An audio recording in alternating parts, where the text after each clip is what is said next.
আসসালামু আলাইকুম। কেমন আছেন বন্ধুরা? আশা করি ভালো আছেন। আমরা আজ আমাদের আরও একটা প্রোডাক্ট নিয়ে হাজির হয়েছি।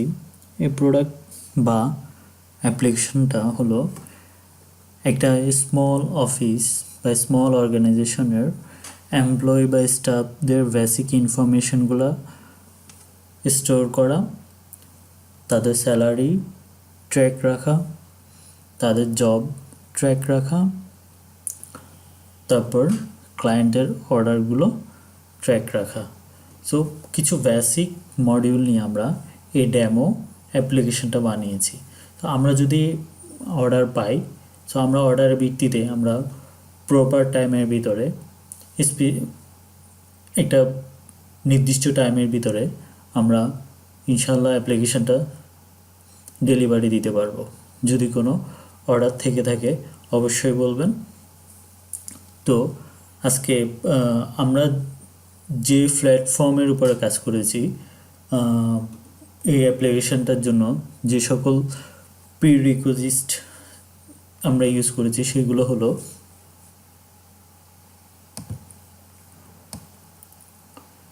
আমরা visual studio 2015, SQL Server 2014 and .NET framework হচ্ছে 4.5.2 আর ডেভেলপ ASP.NET MVC 5 আমরা NUGET প্যাকেজ ইউজ করেছি MVC আর EntityFramework হচ্ছে 6.0। DATAGRID হিসেবে আমরা যেটা ইউজ করেছি সেটা হচ্ছে JQuery DATAGRID আর প্রিন্টের জন্য বা PDF জেনারেটের জন্য আমরা যেটা ইউজ করেছি সেটা হচ্ছে rotativa।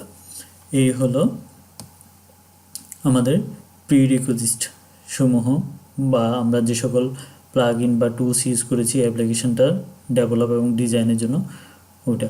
আর আমরা অ্যাডমিন যে প্যানেল বা আমরা যে ড্যাশবোর্ডটা নিয়ে কাজ করেছি সেটা হচ্ছে যে SB অ্যাডমিন 2।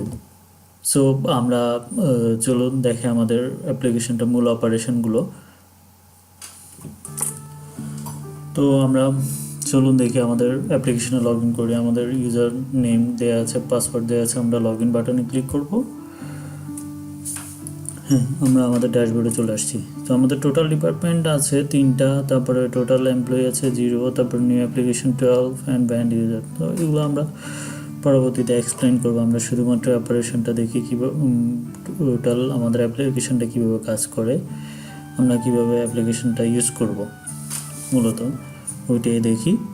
সেটা হচ্ছে আমাদের এখানে সেটিংয়ে আমরা ডিপার্টমেন্ট, ডেজিগনেশন, মান্থ, কান্ট্রি এগুলো করেছি। তারপরে আমরা একটু দেখে নিই, অ্যাডমিন আছে, তারপরে আছে HR, IT, 3টা ডিপার্টমেন্ট আছে। আর ডেজিগনেশনগুলো দেখি।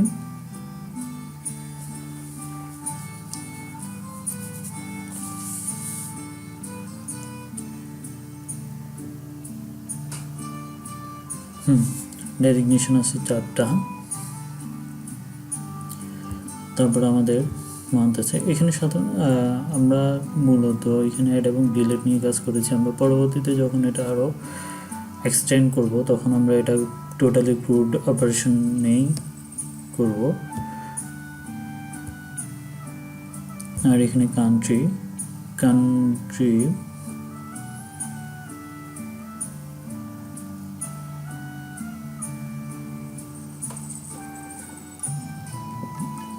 আমাদের এখানে 4টা কান্ট্রি আছে, বাংলাদেশ, ইন্ডিয়া, পাকিস্তান এবং শ্রীলঙ্কা, এই 3টাই।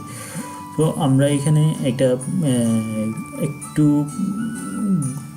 ঘুরিয়ে আমরা কাজটা করেছি। সেটা হচ্ছে যে আমরা যে স্যালারি যে পোর্শনটা, আমরা যেহেতু পেরোল নিয়ে কাজ করিনি, আমরা নর্মালি কাজ করেছি। এখানে পেরোল নিয়ে যখন কাজ করবো তখন আমরা ওইটাকে পেরোল গ্রেড করে তারপরে আলাদা আলাদা গ্রেড করে আমরা কাজ করবো। তখন আমরা এখানে যেভাবে কাজ করেছি সেটা হলো আমরা স্যালারি সেট আপে আমরা স্যালারিটা সেট আপ করেছি এভাবে যে ডেজিগনেশন ওয়াইজ স্যালারি এবং সেটা ফিক্সড স্যালারি থাকবে, ঠিক আছে।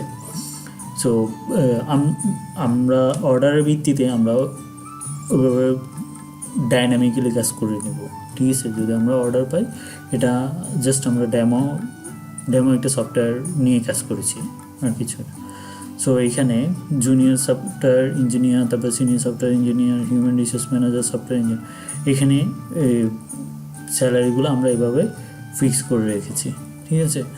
তারপরে আমরা এমপ্লয়ি দেখব, একজন এমপ্লয়ি অ্যাড করব, যেহেতু আমাদের employee list totally blank. So আমরা একজন এমপ্লয়ি অ্যাড করি, সেটা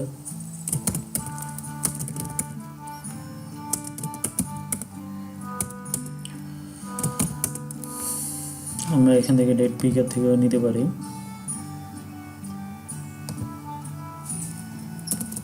এটা আমরা 1990 করে দিই, সরি 9, ওকে। ব্লাড আমরা বিবলা দিলাম,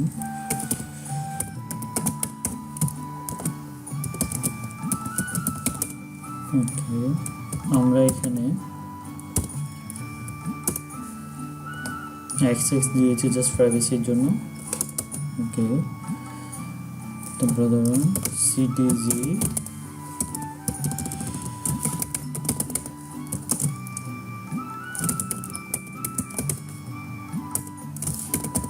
বাংলাদেশ, জয়েনিং ডেট যেহেতু আজকে জয়েন করছে, তো আজকে এটা জয়েনিং ডেট।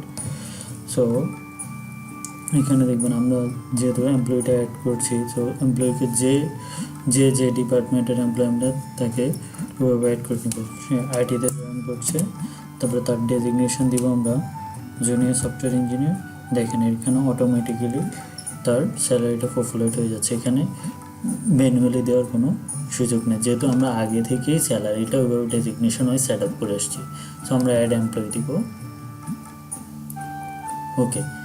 দেখুন অটো একটা কোড জেনারেট হয়েছে, যেটা এমপ্লয়ি রেজিস্ট্রেশন নাম্বার বা এমপ্লয়ি কোড যেটা। সো আমরা এডুকেশন নিয়ে যাব, তো এমপ্লয়ির অবশ্যই এডুকেশন ব্যাকগ্রাউন্ড থাকবে। আমরা দেখব এসএসসি, তারপরে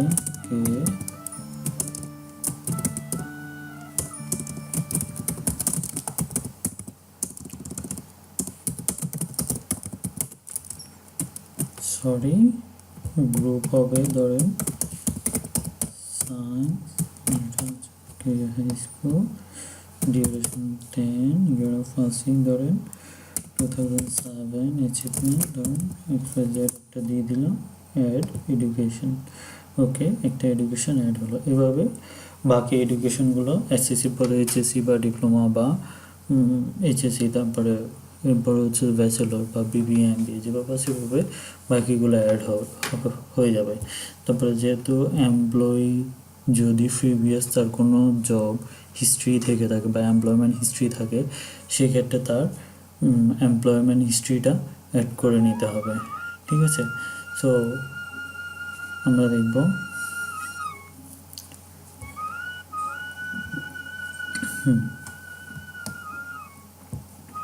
এই হলো, ধরুন যে এমপ্লয়ের এমপ্লয়মেন্ট হিস্ট্রি থাকবে, আমরা ড্রপ ডাউন থেকে তা আমরা কোডটা সিলেক্ট করব, তারপর তার পজিশনটা প্রিভিয়াস পজিশনটা কী ছিল, কত তারিখ থেকে কত তারিখ পর্যন্ত সে কাজ করেছে প্রিভিয়াস কোম্পানিতে, তারপর কোম্পানির নামটা মেনশন করে দিতে হবে।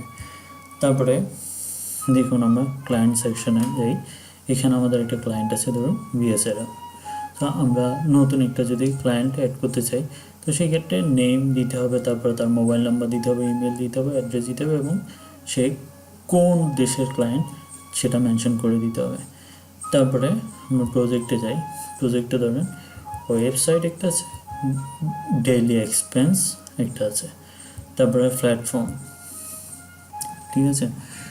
প্ল্যাটফর্ম সাধারণত প্ল্যাটফর্ম যেটা হয় সেটা হচ্ছে উইন্ডোজ প্ল্যাটফর্ম হতে পারে, তারপরে সে পাইথন একটা প্ল্যাটফর্ম হতে পারে, ASP.NET MVC একটা প্ল্যাটফর্ম হতে পারে, বা লিনাক্স একটা প্ল্যাটফর্ম হতে পারে। তারপরে এটাকে জাস্ট আমরা এগুলোকে একটা প্ল্যাটফর্ম হিসেবে ধরে নিয়েছি, ঠিক আছে। অ্যান্ড্রয়েড, iOS, লিনাক্স, তারপরে জাভা, PHP, পাইথন, এগুলো জাস্ট আমরা একটা প্ল্যাটফর্ম হিসেবে ধরে নিয়েছি, ঠিক আছে। তো আমরা জব অ্যাসাইন করবো, ধরেন আমরা তাকে জব অ্যাসাইন করবো। সো এইখানে ব্ল্যাঙ্ক, এখনও পর্যন্ত কাউকে জব অ্যাসাইন করা হয়নি, তো সেক্ষেত্রে আমরা জাস্ট ধরুন ডেইলি এক্সপেন্স ম্যানেজার, এটা হচ্ছে যে আমরা অ্যান্ড্রয়েড একটা অ্যাপ্লিকেশন এমপ্লয় ওকে দিব, তারপরে আজকের ডেট থেকে আমরা এই অ্যাপ্লিকেশনের জন্য তাকে কতদিন সময় দিতে পারি, তার কতদিন সময় লাগতে পারে। ধরুন আমরা 1 মাস সময় দিলাম, ফেব্রুয়ারির আমরা 20 তারিখ পর্যন্ত দিলাম সময়, ঠিক আছে। ক্লায়েন্ট হচ্ছে আমার মেসার। So employee should finish this job within this time. Okay, তো আমরা অ্যাসাইন প্রজেক্ট দিয়ে দিলাম। সো প্রজেক্টটা অ্যাসাইন হয়ে গেল, ঠিক আছে। এটা জাস্ট বেসিক একটা আমরা অ্যাপ্লিকেশন, বেসিক কিছু মডিউলে আমরা কাজ করেছি। সো এটা অর্ডার পেলে আমরা টোটাল সলিউশনটা আমরা দিতে পারবো। সো আমাদের কিন্তু পেরোল নিয়ে আমরা কাজ করছি, আমাদের আলাদা টিম, আমাদের আলাদাভাবে কাজ হচ্ছে, ঠিক আছে। তো আজকে যেহেতু আমরা জাস্ট এটা একটা বেসিকটাই আমরা দেখাচ্ছি এখানে, ঠিক আছে।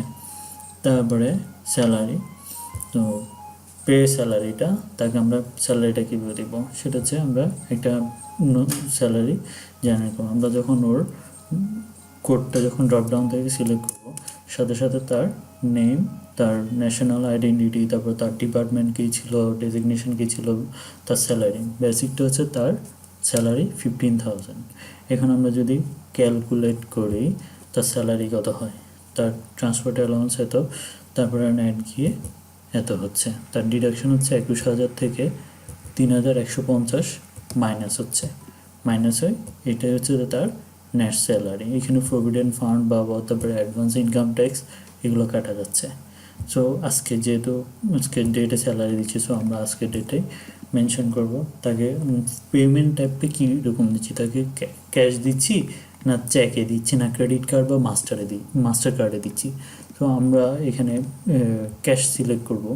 এখানে যেভাবে স্যালারিটা দেওয়া হচ্ছে, পেমেন্ট টাইপটা যেটাই হয়, যদি চেকে দেন চেকে হবে, তারপরে তার ক্রেডিট কার্ড বা মাস্টার কার্ডে দেন তাহলে সেটা সিলেক্ট করবেন। আমরা ক্যাশ সিলেক্ট করেছি। সো এখানে যে মাসের স্যালারি দিচ্ছেন সেই মাসটা সিলেক্ট করে দিবেন। আমরা দিচ্ছি জানুয়ারি, ঠিক আছে। নোট যে কোনো একটা ইম্পর্টেন্ট বা কোনো একটা ট্র্যাক, মানে একটা নোট লিখে দেওয়া আর কি। তো পে স্যালারি, দেখুন এখন স্যালারিটা তাকে দিয়েছি। সো আমি তাকে একটা পে স্লিপ দিতে হবে না। আমরা এখানে ক্লিক করলাম, ক্লিক করার পরে দেখুন তার পে স্লিপটা জেনারেট হচ্ছে।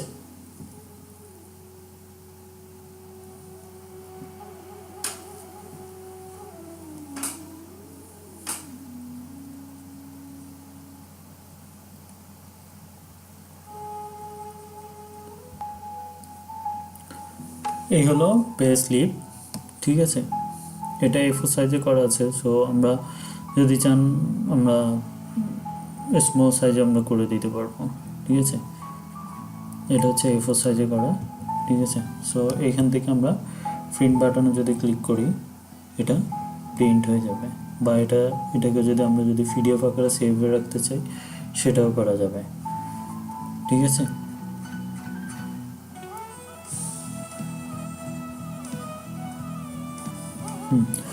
এরপর আমরা যদি এখানে প্রিন্ট বাটনে ক্লিক করি এটা প্রিন্ট হয়ে যাবে।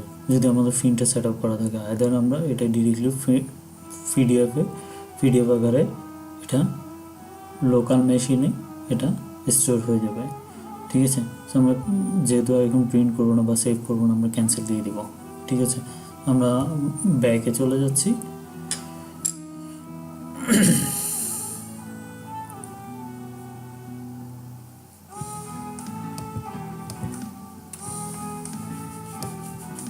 ওকে, এছাড়া এখানে যদি টোটাল 100 জনের যদি স্যালারি দেওয়া হয়, টোটাল 100 জনের আমি যদি প্রিন্ট করতে চাই সবাইকে একসাথে, তো আমরা একটু এক্সপোর্ট টু পিডিএফ দিয়ে দিব। তো এক্সপোর্ট টু পিডিএফ দিলে টোটাল যতজন আছে সবার ডাটাটা পিডিএফে চলে যাবে, ঠিক আছে, এক্সপোর্ট হয়ে যাবে। এখান থেকে প্রিন্ট করে নেওয়া যাবে অথবা এখান থেকে করে নেওয়া যাবে, ঠিক আছে। পিডিএফ সেভও করা যাবে। তারপরে এমপ্লয়ি আমরা এক্সপোর্ট টু পিডিএফ করতে পারবো, এক্সপোর্ট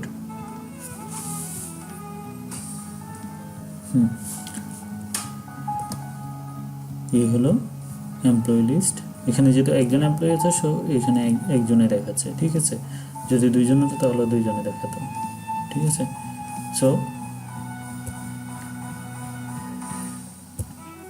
সো আজ এই পর্যন্ত। ভালো থাকবেন, সুস্থ থাকবেন, অবশ্যই নিরাপদে থাকবেন, আর আমাদের চ্যানেলটা সাবস্ক্রাইব করবেন। আর ইনশাল্লাহ সামনে কিছু টিউটোরিয়াল বা কিছু আপনারা যেন শিখতে পারেন ওরকম কিছু ওরকম কিছু ভিডিও বা ওরকম কিছু টিউটোরিয়াল নিয়ে আসবো, আপনাদেরও যেন উপকার হয়, ঠিক আছে। তো আচ্ছা, এ পর্যন্ত। আবারও বলছি, ভালো থাকবেন, সুস্থ থাকবেন, নিরাপদে থাকবেন। আসসালামু আলাইকুম।